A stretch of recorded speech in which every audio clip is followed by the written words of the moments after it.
এখন ভূমিকম্প ঝুঁকি মাথায় নিয়ে বাড়ি নির্মাণ করতে হয়। এক্ষেত্রে অনেকেরই অনীহা যে নির্মাণ ব্যয় বেড়ে যায়, কিন্তু আসলে কি তাই? নির্মাণ ব্যয় যদি বাড়েই তাহলে কত বাড়ে? এছাড়া কিভাবে বাড়ি নির্মাণ করলে ভূমিকম্প ঝুঁকি কমবে সেটি নিয়েও ব্যাপক আলোচনা। তো প্রথমে আমরা এই আলোচনা সারি যে নতুন বাড়ির ক্ষেত্রে ভূমিকম্পের ক্ষয়ক্ষতি থেকে বাঁচতে আসলে কি করণীয়। এক্ষেত্রে প্রথম কাজ হলো মাটি পরীক্ষা করে নেওয়া। ওই জায়গার মাটি দেবে যাওয়ার প্রবণতা আছে কিনা তা দেখে বাড়ি নির্মাণ করতে হবে। দক্ষ প্রকৌশলীকে দিয়ে নকশা তৈরি ও তদারকি করানো দরকার। অনেকে এই কাজটি রাজমিস্ত্রিকে দিয়ে করান।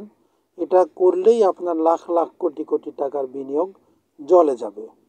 ফাউন্ডেশন বা ভিত্তিপ্রস্তর কোড অনুযায়ী রড ব্যবহার করতে হবে, যা ভূমিকম্পের ধাক্কায় সহনশীল হবে। এক্ষেত্রে ভালো রড ব্যবহার করতে হবে। পাশাপাশি ভালো মানের রড, সিমেন্ট ও বালু ব্যবহার করতে হবে। ভিত্তিপ্রস্তরে গ্রেড বিম, কলাম সংযোগস্থলে প্রয়োজনীয় কোড অনুযায়ী রং দিতে হবে।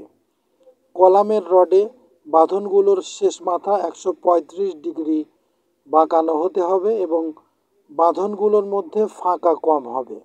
বিম কলামের সংযোগস্থলে জোড়া লাগানো যাবে না। লিফট একটি গুরুত্বপূর্ণ অংশ। বহুতল ভবনে কংক্রিটের তৈরি লিফটের দেওয়াল প্রয়োজন মতো থাকা উচিত। এছাড়া পার্কিং বিম ও কলাম বরাবর বাইরের দেয়াল প্রয়োজন মতো থাকা উচিত। এবার প্রথম আলোচনায় আসা যাক, ভূমিকম্পের ক্ষয়ক্ষতি থেকে বাঁচতে আসলে প্রতি বর্গ ফুটে কত টাকা বেশি লাগে। এর সহজ উত্তর হলো, ভূমিকম্পের প্রতিরোধমূলক ব্যবস্থার জন্য অতিরিক্ত খরচ হবে প্রতি বর্গ ফুটে মাত্র 10 থেকে 15 টাকা।